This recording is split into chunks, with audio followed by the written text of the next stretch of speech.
बारे में एक जानकारी दे दूं मैं। चाय जो है ना, आपके देश का उत्पादन नहीं है। पहली बात जानकारी के लिए बता दूं, अंग्रेज आए थे जब इस देश में तो चाय का पौधा साथ में लाए थे और उन्होंने भारत में कुछ ऐसे स्थान हैं जो अंग्रेजों के अनुकूल, जहां ठंड ज्यादा पड़ती है, उन स्थानों पर पहाड़ियों पर चाय के पौधे लगवा दिए तो उसमें से चाय होने लगी। अंग्रेज अपने साथ चाय लेके आए थे। भारत में चाय कभी हुई नहीं। 1750 के पहले इस देश में एक भी चाय का कहीं नामो निशान नहीं था। ब्रिटिशर्स आए ईस्ट इंडिया कंपनी लेकर तो उन्होंने चाय के बागान लगाए। उन्होंने अपने लिए लगाए। क्यों लगाए? चाय एक मेडिसिन है, इस बात को ध्यान से सुनिए। चाय एक मेडिसिन है, लेकिन सिर्फ उन लोगों के लिए जिनका ब्लड प्रेशर लो रहता है। सिर्फ उन लोगों के लिए जिनका ब्लड प्रेशर लो रहता है चाय मेडिसिन है, और जिनका ब्लड प्रेशर नॉर्मल और हाई रहता है चाय उनके लिए जहर है। सर, आज के न्यूज़पेपर में चाय मोटापा कम करती है, बता रहा हूं ना। आगे बढ़ते हैं। चाय उन सब के लिए जिनको ब्लड प्रेशर कम रहता है अमृत है, मेडिसिन है, लो बीपी वालों के लिए। लेकिन चाय उन सब के लिए जहर है जिनको बीपी हाई रहता है या नॉर्मल रहता है। अब अंग्रेजों की एक समस्या है, आज भी है, वो हजारों साल से। सभी अंग्रेजों का बीपी लो है। सिर्फ अंग्रेजों का ही नहीं, अमरीकियों का भी, कैनेडियन लोगों का, फ्रेंच लोगों का, जर्मन लोगों का, स्वीडिश लोगों का, डेनिश लोगों का, सबका बीपी लो है। कारण क्या है? बहुत ठंडे इलाके में रहते हैं, बहुत ठंडे इलाके में रहते हैं। उनकी ठंड का तो हम सोच नहीं सकते। सर एक चीज, तनाव, टेंशन, डिप्रेशन में बहुत ज्यादा है। मैं बताता हूँ, अभी एक बात पूरी हो जाए तो। अंग्रेज और अंग्रेजों के आसपास के सारे देश दुनिया के इस हिस्से में रहते हैं जहां ठंड बहुत है। साल में 6 महीने सूरज नहीं, इतनी ठंड है। और आप अगर उनके यहाँ टेम्परेचर रेंज देखेंगे तो -40 उनकी लोएस्ट रेंज है।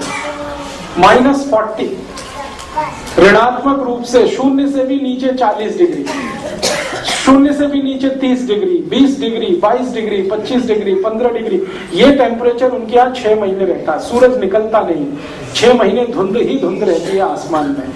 ये इनकी सबसे बड़ी तकलीफ है, अंग्रेजों की और अंग्रेजों के आसपास के देशों। ज्यादा ठंडे इलाके में कोई भी रहेगा उसका बीपी लो हो जाएगा।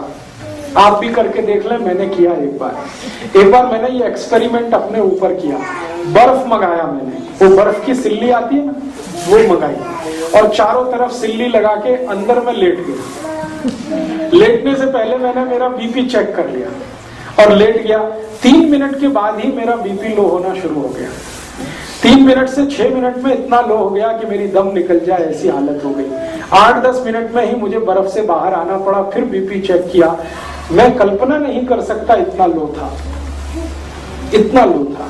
फिर मेरे समझ में आ गया कि मेरे से ज्यादा बेचारे तो अंग्रेज हैं जो बर्फ की सिल्लियों में 6 महीने रहते हैं। चारों तरफ बर्फ रहती है, छत पे बर्फ रहती है, सड़क पे बर्फ रहती है, इधर बर्फ रहती है, उधर बर्फ रहती है।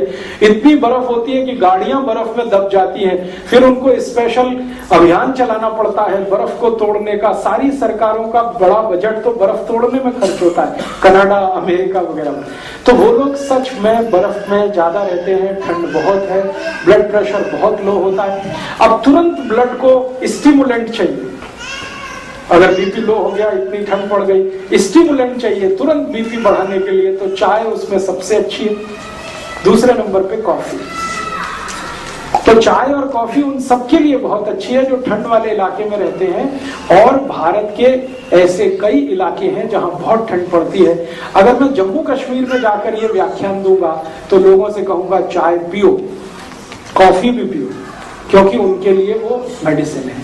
आपको अगर मैं लेक्चर करूंगा तो आपको बोलूंगा आप मत पियो, क्योंकि आप इतने बर्फ वाले इलाके में नहीं रहते। आपके यहाँ थोड़ी ठंडी है, वो भी साल में 10-15 दिन की है। वो 10-15 दिन तब होते हैं जब कोहरा बहुत पड़ता है, हाथ पैर आपके गलने लगते हैं, टेम्परेचर -0 या 0 के नीचे आ जाता। तब आपके यहाँ शायद 2-4 दिन 5 दिन ऐसे आते हैं कि आप चाय P low, coffee P low, क्योंकि उस समय बीपी बहुत लो है। लेकिन पूरे साल चाय पीना और every time is T time, ये सबसे खतरनाक है। सुबह उठते ही चाय पीना कई लोग तो कहते हैं चाय नहीं पिएंगे तब तो पॉटी भी नहीं कर सकते। ये तो बहुत खतरनाक है, ये तो बहुत खराब है। इसलिए उठते ही चाय पीने का अगर आपकी आदत है तो इसको बदलिए, नहीं तो क्या होगा मैं आपको बताता हूँ। अगर लो बीपी आपको नहीं है और ब्लड प्रेशर नॉर्मल है, चाय पीना आप जारी रखते हैं, धीरे धीरे हाई होना शुरू होगा और वो हाई होते होते फिर आपको गोलियों तक लेके जाएगा। फिर डॉक्टर कहेगा बीपी लो करने के लिए गोलियां खाओ, और जिंदगी भर चाय भी पियो, जिंदगी भर गोलियां भी खाओ। वो डॉक्टर ये नहीं कहेगा कि चाय छोड़ दो, वो कहेगा गोलियां खाओ, क्योंकि गोलियां बिकेंगी तो उसको भी कमीशन मिलने वाले। तो आप या तो डिसाइड कर लो कि जिंदगी भर ब्लड प्रेशर की गोलियां खा के जिंदा रहना है तो चाय पीते रहिए, और अगर जो नहीं खानी है तो चाय पहले छोड़िए, तो चाय पहले छोड़िए। दूसरी एक जानकारी और दूं कि आपका पेट बहुत अम्लीय होता है, आप जानते हैं, क्योंकि हम गर्म देश में रहने वाले लोगों का जो पेट है वो नॉर्मल एसिडिटी से थोड़ा ऊपर रहता है। ठंड वाले लोगों का नॉर्मल एसिडिटी से भी बहुत नीचे रहता है, माने उनका जो ब्लड है उसकी एसिडिटी अगर हम नापें यूरोप और अमेरिका के लोगों की और हमारे ब्लड की एसिडिटी नापें, दोनों में अंतर है। अगर हम पीएच स्केल को जानते हैं तो हमारा ब्लड जो है ना वो 7.5 के आसपास, 7.4, 7.3, कभी कभी 7.2, कभी 6.8 तक चला जाता है एसिडिटी में। लेकिन यूरोप और अमेरिका में तो +8 और 8 के आगे रहता है। तो उनका ब्लड जो है ना थोड़ा सा एल्कलाइन है यूरोपियन लोगों का, और चाय एसिडिक है। तो एल्कलाइन ब्लड को थोड़ा एसिडिक करने में चाय उनको मदद करती है, इसलिए उनके लिए वो मेडिसिन है। हमारा ब्लड पहले से ही थोड़ा एसिडिक है और पेट भी हमारा एसिडिक है, और हम चाय पी के और ज्यादा एसिडिक उसको बनाते हैं और ज्यादा अम्लीय बनाते हैं, तो जीवन का सर्वनाश करते हैं। इसलिए चाय आपके लिए नहीं है। और मैं एक आखिरी जानकारी आपको दे दूं, भगवान ने जो चीजें आपके नजदीक में पैदा की हैं वही आपके खाने पीने के लिए अच्छी हैं। जो चीजें आपसे हजारों मील दूर पैदा होती हैं वो आपके लिए अच्छी नहीं। तो हम सवेरे ही सवेरे करते हैं जिसमें देश का 70,000 करोड़ रुपए खर्च हो जाता है, फालतू का है बिल्कुल। वो काम है चाय पीना। सवेरे ही उठ के चाय सुड़कने लगते, और कई तो ऐसे महान लोग हैं बिना टट्टी जाए चाय पीने लगते। वो तो मुझे कहते हैं कि चाय पियो नहीं तो टट्टी भी नहीं उतरती, संडास नहीं जा सकते, इसलिए चाय पहले पीते हैं। उनको बेड टी चाहिए, बिस्तर पे चाय चाहिए। और इसमें खर्चा कितना होता है? 1 किलो चाय 150 रुपए की है। हर साल भारत के लोग 70 करोड़ किलोग्राम चाय पी जाते हैं। सोचो कितना पैसा खर्च करते हैं फालतू। और ये फालतू इसलिए भी है कि चाय पी पी के अपना शरीर खराब होता है। ज्यादा चाय पियोगे नशा हो जाएगा। नशा पता है किस बात का? रोज चाय पीनी पड़ेगी, एक दिन ना पिए तो सिर में दर्द हो जाएगा। बहुत लोग मुझे कहते हैं एक दिन भी चाय ना मिले तो सिर घूमने लगता है। तो ऐसा नशा किस काम का? और दूसरी समस्या, चाय पियो तो पेट खराब। चाय से पेट खराब पता है कैसे होता है? चाय में कुछ केमिकल हैं। एक केमिकल है उसका नाम है कैफीन, दूसरा है निकोटिन, तीसरा है टैनिन। ऐसे 18-20 केमिकल हैं चाय में। ये सब पेट में जाके अम्लता बढ़ाते हैं। अम्लता समझते हैं? एसिडिटी।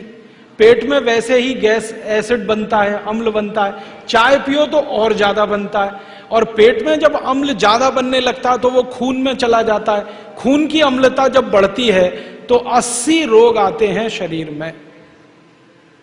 घुटने दुखना, कमर दुखना, कंधा दुखना, जोड़ों में दर्द होना, हृदयघात होना, हार्ट अटैक होना, फिर कई बार ब्रेन हेमरेज होना। खराब से खराब रोग शरीर के खून की अम्लता बढ़ने के बाद ही आते हैं। और ये अम्लता सबसे ज्यादा चाय से बढ़ती है। तो क्यों फालतू में पीना? मत पियो। आदमी को छोड़कर कोई चाय नहीं पीता। मैंने बहुत बार कुत्ते को पिला के देखा, नहीं पीता। गाय को पिलाया, नहीं पीती। भैंस को पिलाया, वो भी नहीं पीती। कोई जानवर चाय नहीं पीता, पक्षी भी नहीं पीते। दूध पीते हैं, दही खा लेंगे, पानी पी लेंगे, चाय नहीं पीता कोई। ये मनुष्य मूर्ख है जो पीता रहता है, अकेला नहीं पीता, हर घर में आने वाले को पिलाता, तू भी पी। अपनी आंतें जलाते हैं, पेट जलाते हैं, पैसा बर्बाद करते हैं, स्वास्थ्य खराब होता है। चाय पीने वालों को भूख नहीं लगती, जिनको भूख नहीं लगेगी शरीर मजबूत नहीं होगा, कमजोर होगा, कमजोर होगा तो बीमारियां। इसलिए मत पियो। आप चाय छोड़ दो, सारा देश चाय छोड़ दे, 70,000 करोड़ रुपए देश के बचते हैं। तो आप छोड़ दो। कोई भी भारत के महापुरुष ने चाय नहीं पी कभी भी। महात्मा गांधी, सरदार पटेल, सुभाष चंद्र बोस, चंद्रशेखर आजाद, शहीद भगत सिंह, ऊधम सिंह, किसी ने चाय नहीं पी। आप क्यों पी रहे हो? बंद करो। तो आप बोलोगे फिर क्या पिए चाय की जगह? मैं आपको बताता हूं, दूध पियो। आप बोलेंगे जी दूध पीने से क्या लाभ है? 2 लाभ हैं। चाय बिकना अगर कम हो जाए, दूध बिकना बढ़ जाए, तो दूध बिकेगा तो जानवर ज्यादा पालने पड़ेंगे, तो मुनाफा सब किसानों को मिलने लगेगा। और चाय का मुनाफा मिलता है ज्यादा से ज्यादा विदेशी कंपनियों को। हमारे देश में जो चाय बिक रही है ना, वो सबसे ज्यादा बेचने वाली कंपनी है ब्रुक बॉन्ड, एक है लिप्टन, एक है टी सिटी, एक है आईटीसी, ये सब विदेशी कंपनियां। तो ज्यादा चाय बिकती है तो मुनाफा विदेशियों को मिलता है, ज्यादा दूध बिकेगा मुनाफा किसानों को मिलेगा। तो क्या अच्छा है? दूध बिके तो दूध पियो, चाय बंद करो। ठीक है? अब कुछ लोग कहते हैं चाय की तलब लगे तो क्या करें? उसका रास्ता मैं बताता हूं आपको, बहुत अच्छा रास्ता।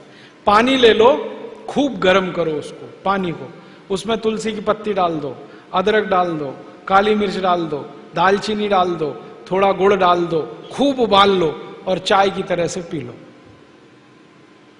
काढ़ा बना के पी लो। आप बोलेंगे इतना सब कौन करेगा? तो खाली पानी को खूब गर्म करो, नींबू निचोड़ दो, गुड़ डाल दो, चाय की तरह से पी लो।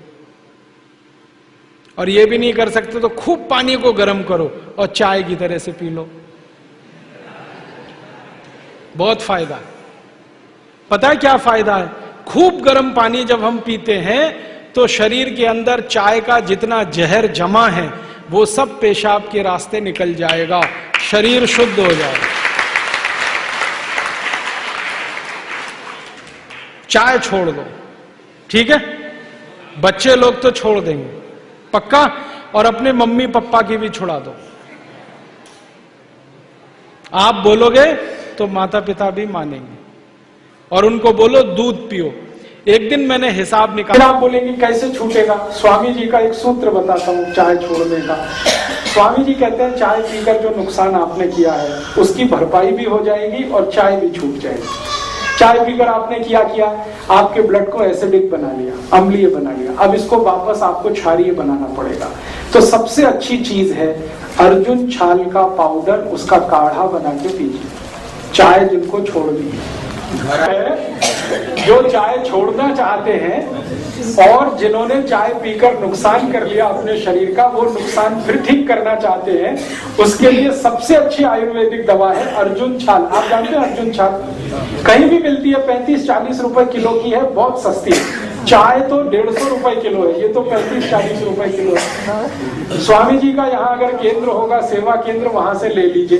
अर्जुन छाल का पाउडर मिलता है, उसको काढ़ा बनाइए। काढ़ा बनाना आप सब जानते हैं, पानी में डाल के उबाल दीजिए, थोड़ा उसमें चाहे तो शक्कर मिला दीजिए, गुड़ मिला दीजिए, बहुत अच्छा तैयार होता है। टेस्ट उसका चाय का ही जैसा है और रंग भी चाय के जैसा है। उसमें दूध भी डाल सकते हैं, गुड़ या चीनी जो भी डाल के, और उसको पी लीजिए लगातार। 15-20 दिन आपने पी लिया तो मैं आपको 99% गारंटी देता हूं चाय छूट जाएगी। और चाय पीकर जितना नुकसान आपने कर लिया वो सारा नुकसान उससे कवर हो जाएगा।